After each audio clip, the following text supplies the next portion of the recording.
a major star been pulled from the Royal Rumble? We'll talk about it. Plus, The Undertaker and RIC Flair are making WWE returns next week. And title matches and a big gimmick match has been announced for Raw Is 30. We only do one take of those. Sorry about that. Only do one take. I ain't got time for two takes. Now, we had Cody announced for the Rumble last night. Major name, maybe not involved at all now. Brock Lesnar has gone missing.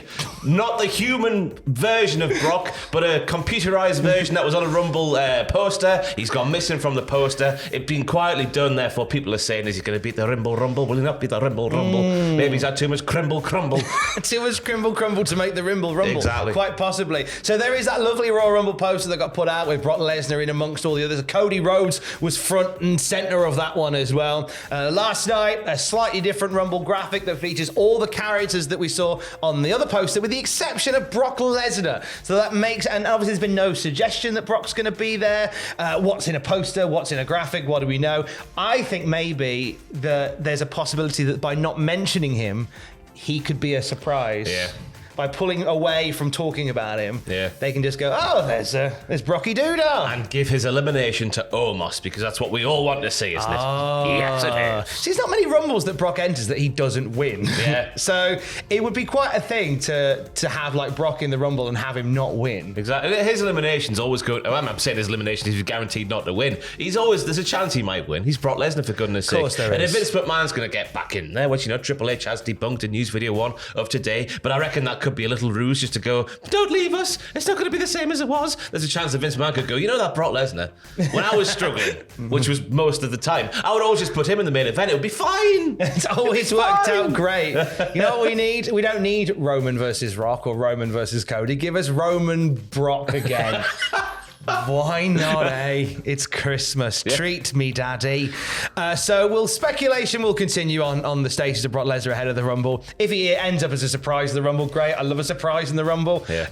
But don't make him win it. In my opinion, yeah. But the elimination should have meaning. If it's Cody that takes him out, yeah, that's pretty cool. That's Kofi. Pretty special. Just give it to Kofi. Give it to someone random, yeah. Memories of 2019. Remember on SmackDown when he took the title in 32 seconds? Of course. What an idiot I am. Oh. That is the way to write that. Call him an idiot. Call me an idiot. It. I do love being called an idiot in the comments. It brings tears to my knees. Heading into next week, it is our 30th anniversary of Raw. They're calling it Raw Is XXX. Do not Google Raw XXX on a work computer. Owen Mawson did this morning. Yeah. He's since been fired. Yeah. We wish Owen Mawson all the best in his future endeavours, the dirty pervert. A few big names announced for that show now. The Undertaker and RIC Flair have both been announced as going to be in that thing there. That thing, that Raw Triple X. That Raw Triple X. Sexy Raw. Live sex celebration with RIC Flair and Undertaker. No. Undertaker riding that Space Mountain. That's what we all want to see, isn't it, everybody? No. But of course, Undertaker hasn't been involved in the WWE programming since the Hall of Fame last year. Since that live sex celebration with him and God. We haven't seen him since the Hall of Fame, but he's been on tour with WWE. He turned up at a few premium live events doing the one-man show where Cardiff he was there, wasn't he? Yeah, he's in Cardiff. He has a bottle of Jack Daniels and he goes, what is it when you're driving with Godfather and you do something silly, am I right? What's it about aeroplane food, man? Ever fallen asleep in your coffin? So that's happening. But then also Ric Flair, who's not been part of WWE Telly since 2021, he's back to do Raw 30. Last time we saw him, it was that weird story with him, Charlotte and Lacey Evans. Oh no, this was real life. This was when Ric Flair impregnated Lacey Evans, just to get back at Charlotte, didn't he? That's wrestling. Vince is suggesting ideas for creative.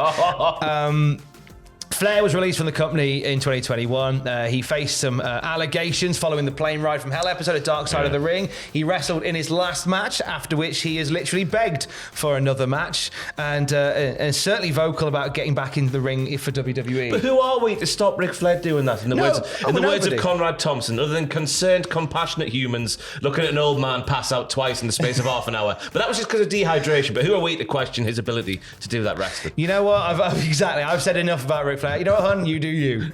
You do you. Or just have a good sit down, cup of tea.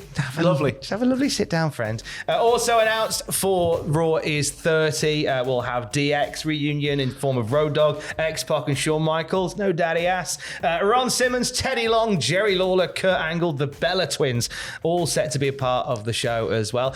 When it's done well, I like the anniversary shows because when they lean into like the nostalgia and they dress it up like an old episode of Raw, I really like that. When it's like a half-witted like SmackDown throwback, which still didn't really belong anywhere, I hated that. But like the Raw 30th, the Raw anniversary shows when they've got the old school Raw theme, I like it a lot. Yeah, they are always hit and miss, aren't they? Because sometimes the segments go on a bit too long and maybe they're a bit too weighted in the advantages of the returning heroes. What am I doing this morning? But you know what I mean? It's too much about them and not about the people of today, you know what I mean? So. And I liked the concept of how the last anniversary show, they did some matches and some segments from the venue of the first episode of Raw. The people who went there didn't. Oh, they had a terrible time because they had nothing to watch. Yeah. But I love the concept of that. Yeah. If we can give a little more there this time round, I think do it again. I think do the whole show Just do it from there, you might as well. They're doing Philadelphia though, so I doubt it. But I love them to do something, but give whoever's there a bit more bang for their buck. You know what I mean? You got a 3-hour Raw.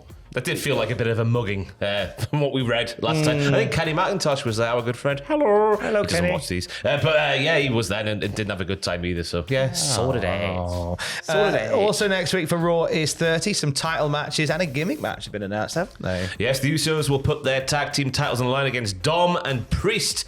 Domination. I think Rhea Ripley put on Twitter about Dominic Mysterio. Domination. You see how it works there? It's all very good indeed. That was because of course last week the domination. What would Dom's little like thing be? Can I do that on camera? But that's by some means necessary. That's after the Judgment Day won a gauntlet match in last week's Raw, of course. And Bobby Lashley will challenge Austin Theory for the US title. And I reckon Austin Theory's buggered. Yeah. Buggered. He's buggered. It's Bobby Lashley. It's an angry Bobby Lashley. Angry Bobby Lashley appears. Yeah. As well as some title match action, we will see a steel cage match. Becky Lynch and Bayley. Now, these still, obviously, in recent times, they've had a good run around as Becky Lynch has come up against Damage Control. But obviously, historically, there's loads of story to tell.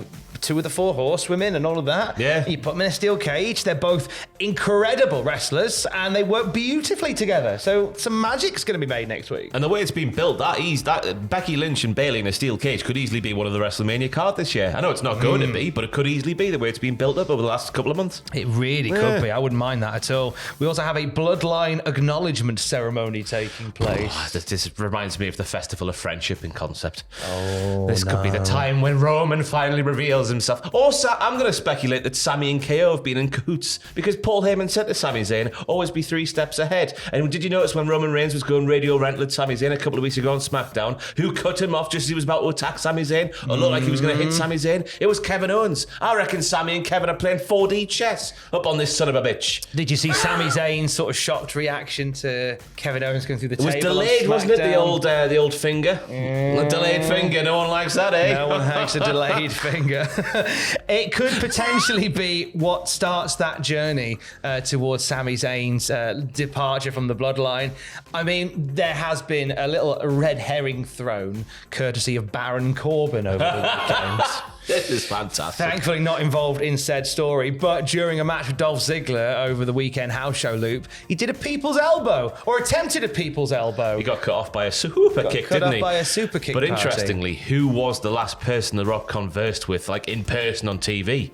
Corbin, STI. Was it STI he called him? Yeah, he called him an STI, yeah. I'm pretty sure, or words to that effect. But so, and obviously with WrestleMania coming from LA, the speculation once again continues. Home of STIs. Yeah. Baron Corbin, Roman Reigns at WrestleMania.